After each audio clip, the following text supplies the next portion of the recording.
Well, there's places that believe of a lot of strange cases. A million ways to fall in love with all of the mistakes. It's a perfect place to keep up with the pace and navigate a maze. Meticulously engineered to make a payday. Hey, hey, who are you? What's your deal? What's your coming? Have to involve things.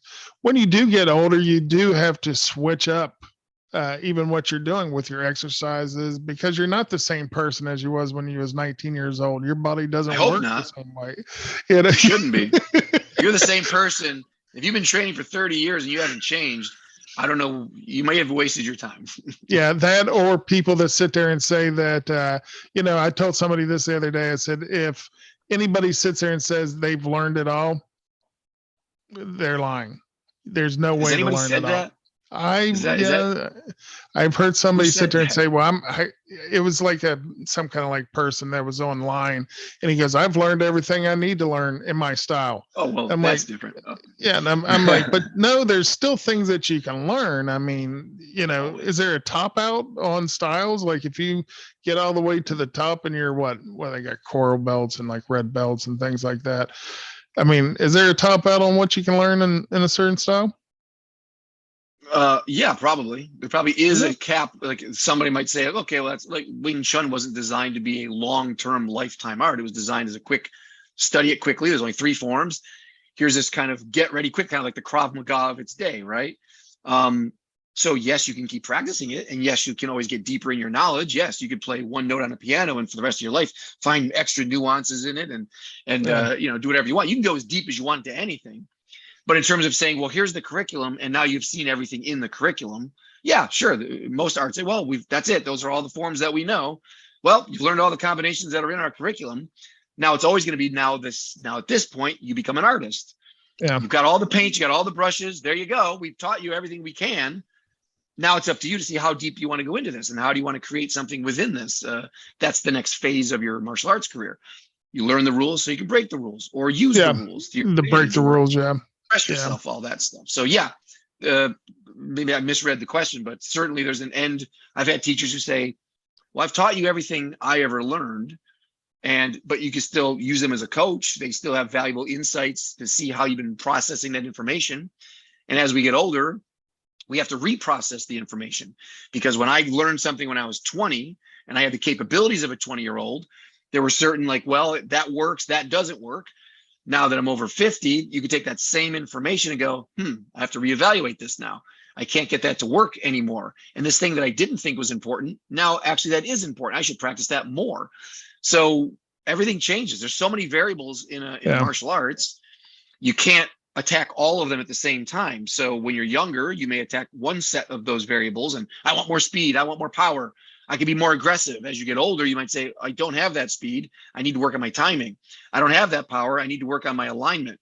So you start trading out certain qualities. So it's all the same, yet it's all different at the same time because you're different. If you're not different, again, I think that's when we get into problems. That's when you get someone who was a hardcore superstar when they were in their 20s and 30s. They start a school, then they stop training because they say, well, I have a knee replacement now. They gain weight. They talk about what they used to do. They got the pictures on the wall of what they used to do, but they can't really demonstrate anymore. They don't participate anymore. They didn't continue their own development into this new phase of their life.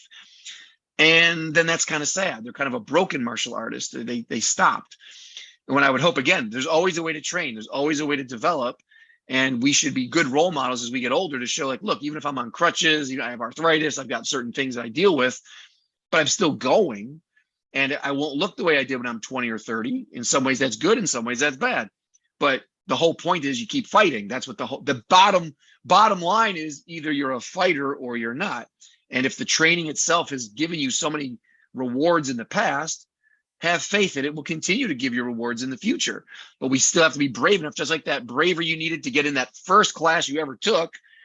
If you're 50, you have arthritis and a knee replacement, you still need bravery to go to the next class or to start at a new school or stay. I have new goals. That also takes courage, but that's as proud as you were of yourself back then when you were a white belt. You should be just as proud today to go. During COVID, right? I mean, I had to not only shut down my school, but I couldn't participate in the schools that I was going into. So to move out here to a new state, I moved from California to North Carolina. And at some point I said, well, I need to get back into a Brazilian Jiu-Jitsu school. It's part of what I do. And but that to me felt like the first time I was ever going. It was like all over again, like white belt jitters. Like, well, what school should I go to, and what are they going to think of me? And like, oh my God, everyone's going to beat me up. I'm a little rusty here. And you go through that same process over and over again. But you do it. You're proud of yourself. You develop, and that's the reward. So keep developing.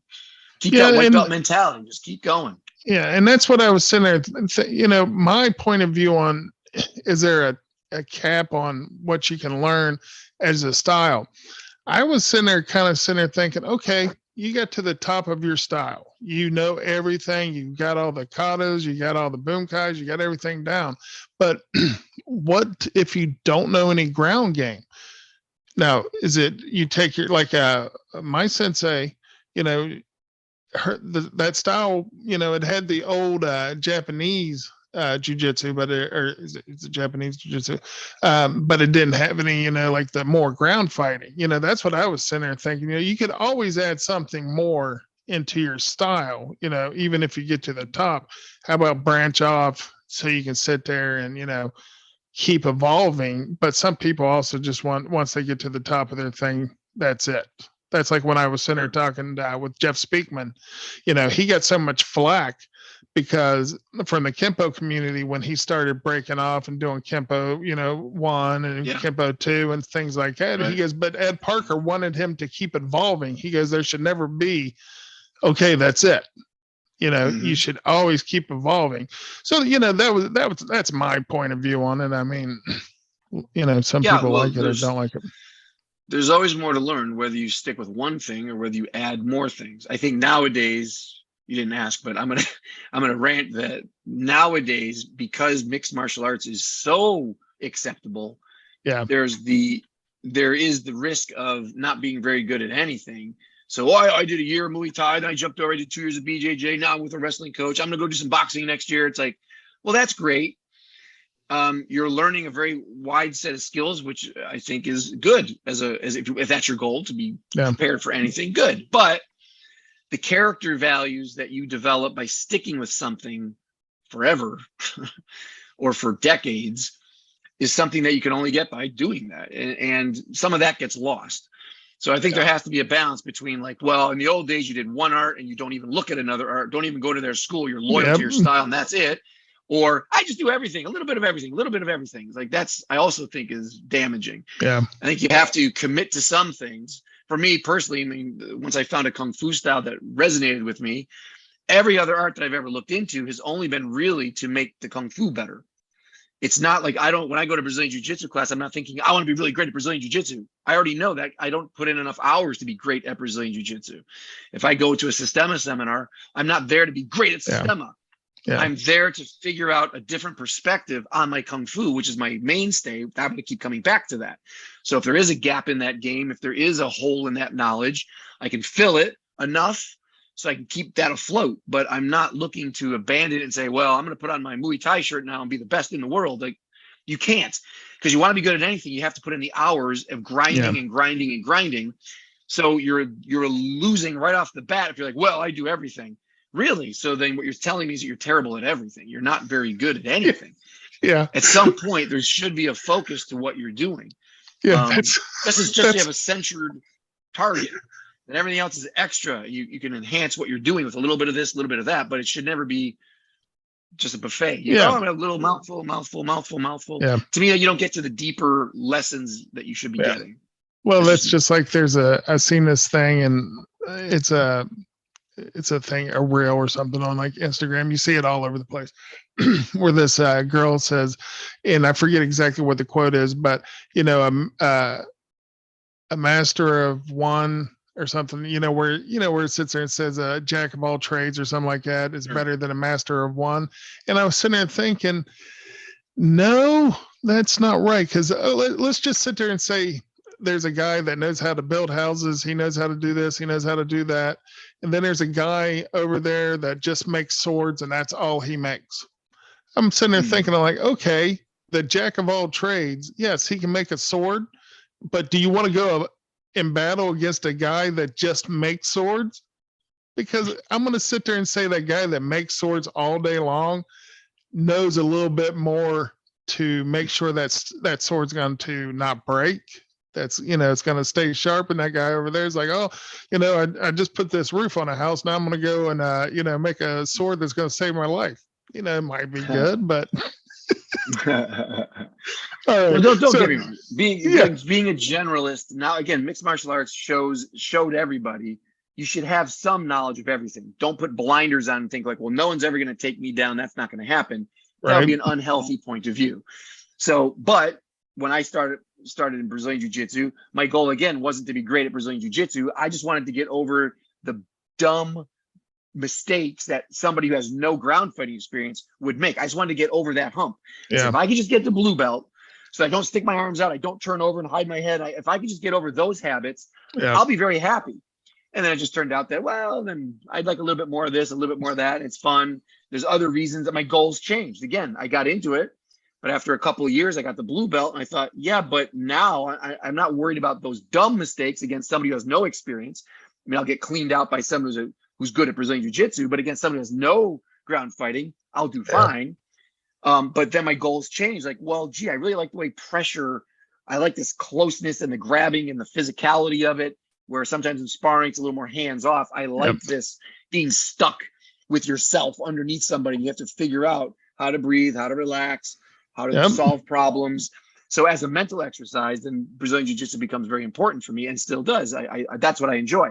I've accepted that I'm just going to get tapped out all the time, but they don't know what I get out of it when I drive home going like, well, that was a really good class. Did I tap? Absolutely. Yeah. But I'm tougher today, and I was staying calmer today, and I found a solution to a pressure problem today. And those are the victories that I can bring into everything else in my life. And that's the beauty of it. So are you doing gi or no gi? I'll do both. I don't care. Do you? It's like pressure. Yeah. Mostly gi. Okay. So now, usually when I ask the 3 questions, the first one's usually the longest one, but then we go into the second and the third. So the second question, no, I mean, do whatever you want, and because I like talking to you and you're interesting and I love your rants. Your rants are perfect. Perfect for me. Very kind. Very kind.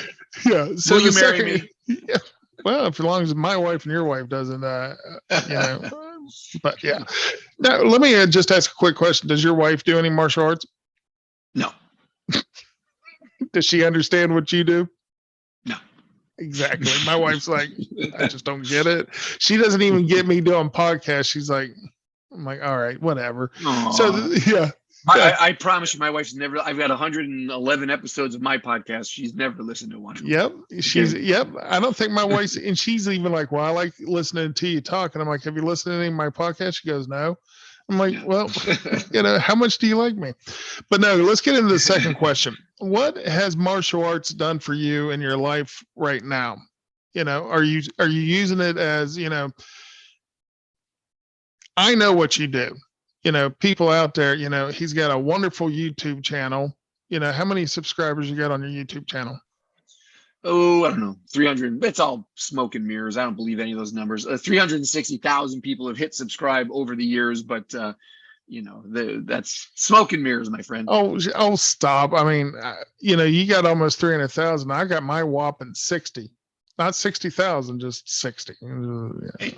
Change your life, man. Change your life. But leave it up this time. It's forever. So you never know when people are going to find you. And and that's what I'm doing. That's what I'm doing. And also with I get my depression moments and things like that. But I was smart this time.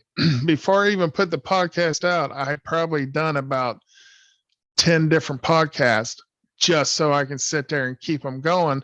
And now, do one here, one there. And it's still going to keep me going. So if I do, if I do get that 2 month, and my depression will last sometime like 2 months. And trust me, I do the whole medication and everything, but I get them in the bank so I can just go ahead and throw them out. So what are you doing with YouTube in your life? And not YouTube, but martial arts now? Like, it's your career. You've had a dojo. Do you have a dojo now? Just go ahead and give your rant about whatever you want about. Martial arts today is Martial arts. Well, I'm glad that you're in a creative mode. For me personally, I have dark moments. I'm not on medication, but to me, creation is the greatest medicine. When you are contributing something, particularly when you're trying to be of service to others, I do feel that has just always been my light out of the darkness, and that's where the website came from. Same thing. It was just sort of I'm here by myself. I've got my own issues, but there are others out there. As soon as you think you're alone, there's nothing more depressing than that. If you think not only is life chaos, but you're the only one suffering in that chaos, I think that is the root of pretty much all self-directed evil. But once you realize that you're not alone and that almost everybody you can think of, even people that look like they're always happy and successful, and they got the world on a string. No, then you find out they commit suicide, or they're on drugs, or they're on their fourth marriage, and they've got all kinds of turmoil because that's still that basic. They never made peace with the chaos. So I think that you're creating something, that you reach out to people, that the purpose of the show is to help other people get into martial arts because it changed your life and it can change others' lives. This is all noble stuff, and it's self-serving as well. So I hope you will OD on serving others. This is a healthy medicine, creating and serving others. Yeah, I mean, that's also, I'm going to start doing some shorts and things like that about, people that are bigger. Like I said, I was almost 700 pounds, and right now I'm down to, I don't know, like 460 or something like that. So, I've lost a heavyweight. I've lost a heavyweight. Amazing. Yeah. But I want to, a couple of minutes. Amazing. Yeah. I want to sit there and start, maybe showing some combinations and things like that, things not to do. Because my whole thing with martial arts was, one, to get in shape, and two, for self-defense. 100%. I don't care about really much anything else. Even when I'm at the MMA gym and I'm talking with the Muay Thai coach, and he's sitting there saying, well, if you're in a fight like this, do this. I'm like, and I go over to him, I'm like, okay, in self-defense, I'm out in the street, what should you do? And he'll sit there and say, oh, well, that's a totally different thing. You want to do this. So, sit there and let bigger people know. Don't ever sit there and try to do a stomach kick or, try to do a head kick if you're 400 pounds. Don't, because 99% of the time you're going to fall down, or something, like you're going to slip, or he's going to catch it. So my whole thing is just a little bit above the knee and below the knee. And, self-defense wise, that's going to be perfect. So, enough about me. Gosh, I don't want to talk hang about on, here now. because there's what you just said right there nails it down. I hope you do create those shorts, and I hope you do create some tutorials or just little how-tos, because particularly in the United States, there are so many people dealing with being overweight or having some joint injuries, joint problems. So, I can't speak to that in any way. I've never had to deal with those issues, some joint stuff now, but you know what I'm saying? For being 6'5", 700 pounds, taking off 300 something pounds, being able to guide people how to throw a side kick when you weigh over 400 pounds, how to defend yourself when you're the big guy, how to spar when you're the big guy, how to use it. Or how to use that exactly weight. How it could be an advantage. That's right. Maybe everybody wants to lose 100 pounds, some of the larger people, but while you still have it, here's how you can use it to an advantage. Like, what kind of target areas do you protect? What don't you protect as much? How does that influence what you're hearing from your coaches? I have not run it. I'm sure there is something like that out there, but because it's a big world, but I haven't run across it yet. And again, someone out there probably feels very alone, not because they feel like, I'm too big, I can't go to a martial arts school. I get emails all the time from people who say, hey, I have to get in shape before I go to a school. What can I do to lose weight? I'm like, no, just go start. What are you talking about? It's like, but you can speak to that. I cannot. There's no, I give them the right advice. I'm sure maybe the same advice, but coming from me, it's just, oh, I think that sounds good. You lived it. So the more you tell your story, and the more specifically you tell your story about every little embarrassing thing or worry or hesitate, you're going to bring somebody out of their darkness. You're going to help bring someone into your light. And then that only makes you feel better. So I hope you will tell your story more often. Never apologize for telling your story again, and tell it in as many ways as you can, my friend. Please do that. Well, it was also like this, being a bigger guy, you 100% understand how hard it is to find a karate gi, jiu-jitsu gi, I mean, 100%. You're not just going to go find them. And I was able to find this one place, and they're not a sponsor, which you should be. You should be, just because it's one fact. And I'm going to send this clip to you. They're down in Florida. It's called Karate Mart, and they have gis up to size 12. All right. Which was me being almost 700 pounds, being 6'5", I had to alter the legs and arms because it was I got short little fat legs. So being 6'5", I only got a 30-inch inseam. So, and so I mean, if you're a bigger guy, tall, either way, they have a gi for you because when I first started, she let me. She goes, I don't care. When I first started doing, the karate, she goes, I was wearing jeans because my family couldn't afford a gi, and then I was able to get one. I couldn't get one because of my size, and I couldn't find it. So it was like you feel a little bit embarrassed. There's the whole, school wearing gis and everything, and they got their belt. Yeah, and it, even though that you can do the things, it just, makes you feel a little awkward. You know what I mean? Absolutely. So they've got big gis and they've got big belts. They go up to size 12 on their belts from white all the way to black. Things like that help. But let's get back to you because, like I said, I get tired of talking about myself. It's weird. I'm bored about me. Same with me. I'm very excited about your mission as. Definitely, please share your story in every. Yeah, but that is very. I never thought about where would a larger student get a larger gi, like a size 12. I didn't even know I would never even know that. I'm a size 5. Yeah, I've seen a couple of 6s and maybe a couple of 7s. Never even thought about a 12. Yeah, 100%. Just putting a video out talking about your experience trying to find a big gi. There will be somebody, more than one person out there goes, oh, that's where you got it. Oh, it is possible. Oh, I'm not the only one. That's beautiful. Please share that stuff.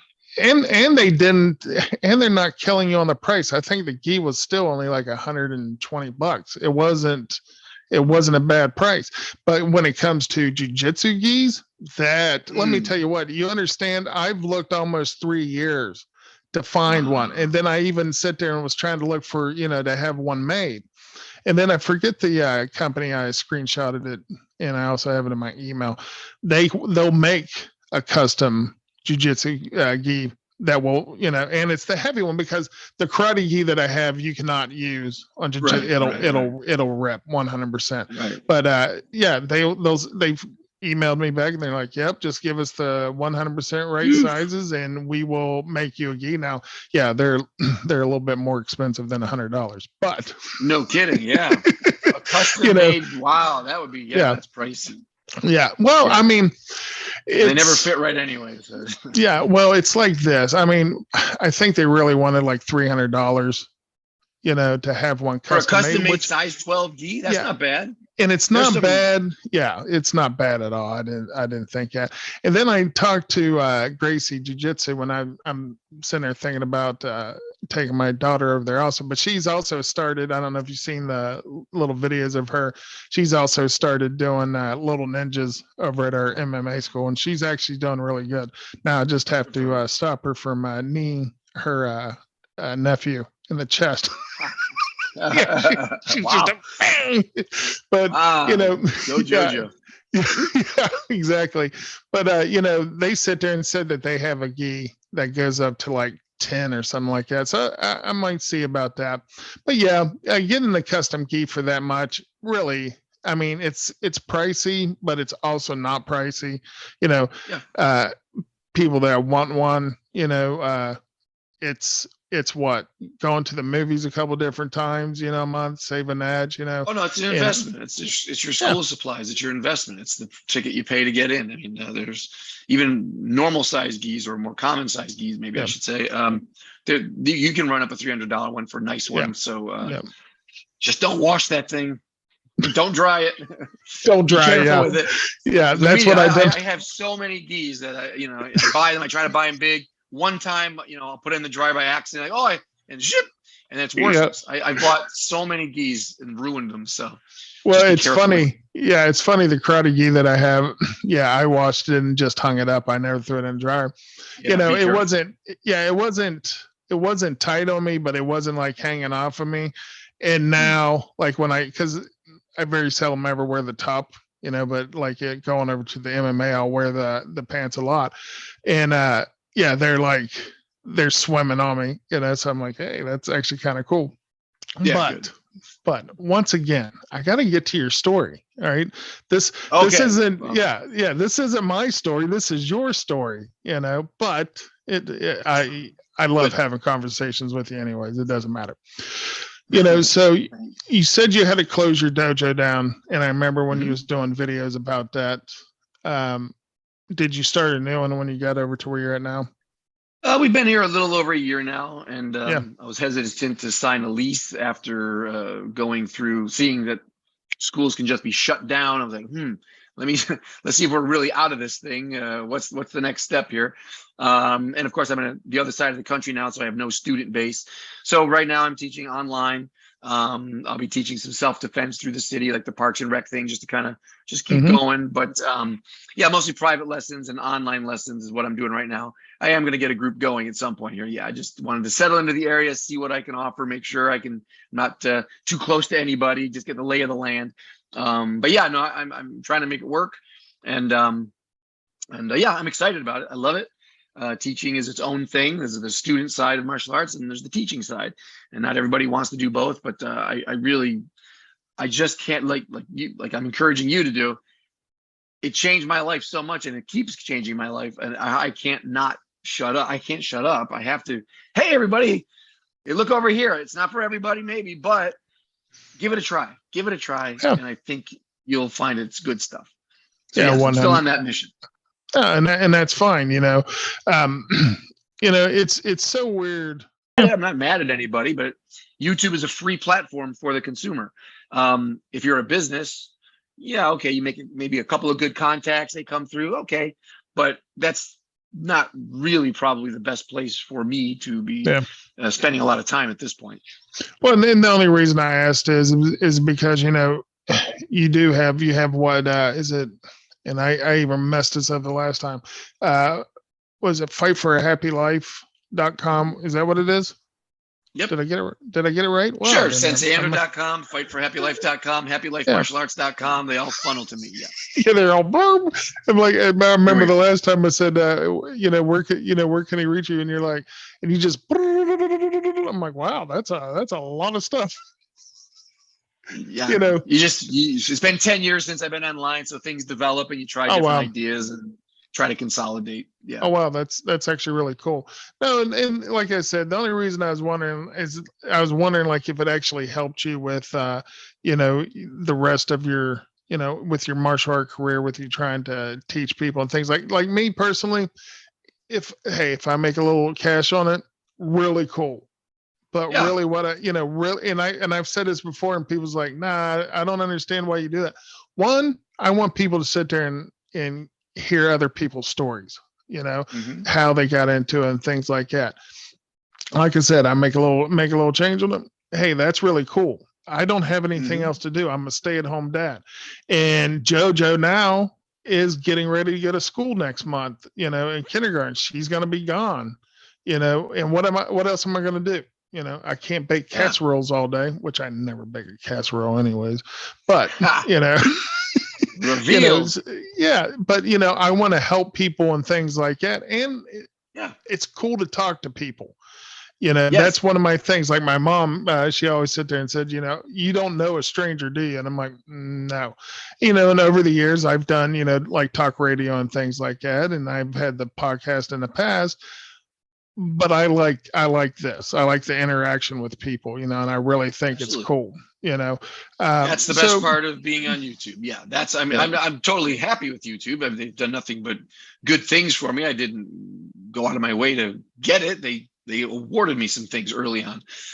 So I've met some incredible people. I've gotten to talk to great teachers, people I admired from afar, and actually got to talk to them or meet them or have collaborations with them. Here we are talking today because of YouTube. So I have nothing but nice things to say. I'm not mad at anybody, but I recognize that, algorithms change and new stars emerge, and God bless them. It's wonderful. It's just another variation of, as long as you're doing what you love to do, you don't focus on the money part. This is kind of age-old wisdom. You know, Yeah. if you believe in what you're doing, I already said there's a creative, medicinal value to just saying I created something and I'm serving somebody, whether that's one person or it's a million people that can pay your rent. Okay, Yeah. you can always find some other way to make the money if you have to. But if there's something in you that just says I have to share this, that's how I feel. Either there's a compulsion either to share or teach or pass it on, or there isn't. If there isn't, then get out of the business. Don't even try to do it. Why don't fill the space? Yeah. Why? How dare you? But if it's coming from your heart, start with that, and then hopefully that'll lead you where it should go. Yeah, that's just like the app is still out and it's called Stereo, and it's for people just to do podcasts. But what's really cool about it is, and I'm not on there nearly as much as I used to, but I might get on it like every few months, but there's people on there, they've had like 17-hour long podcasts. All right. And people jumping in and out because you can have up to 6 people talking, but then people can leave messages in real time. Okay. So it's also very interactive. So I'm like, you know what? I'm sitting there talking with these people, but I want to sit there and do with what I like, martial arts, get to talk to these people. And so far I've really got to talk to some cool people, and that's the reason why I wanted to talk to you the first time was because I would go and watch your videos on how to do things. Sure. Glad you did. It's awesome. Yeah. Like seriously, like, anytime, like, there's a couple different people I'd look at, but I would always go search your videos first. Thank you. So there you go. Thank you. So yeah. So I'm happy, that it sucks that you had to shut your school down, and at some point in time, I really hope you get another one. I seen that you're having a seminar up in New Hampshire. That is true. Yeah, we're having a 4-day camp up there. Sifu Randy Brown of Randy Brown Mantis Boxing and I are going to, anybody who shows up, we're going to just work on strikes and takedowns and groundwork and just have a good old time, a little traditional Kung Fu kind of retreat, but with modern applications. It's going to be fun. And I want to do more events like that. This is like the beginning. Now that we're post-COVID, we thought we would combine and get some people up there, but I'd like to start a tour of that and just have little events all over the place.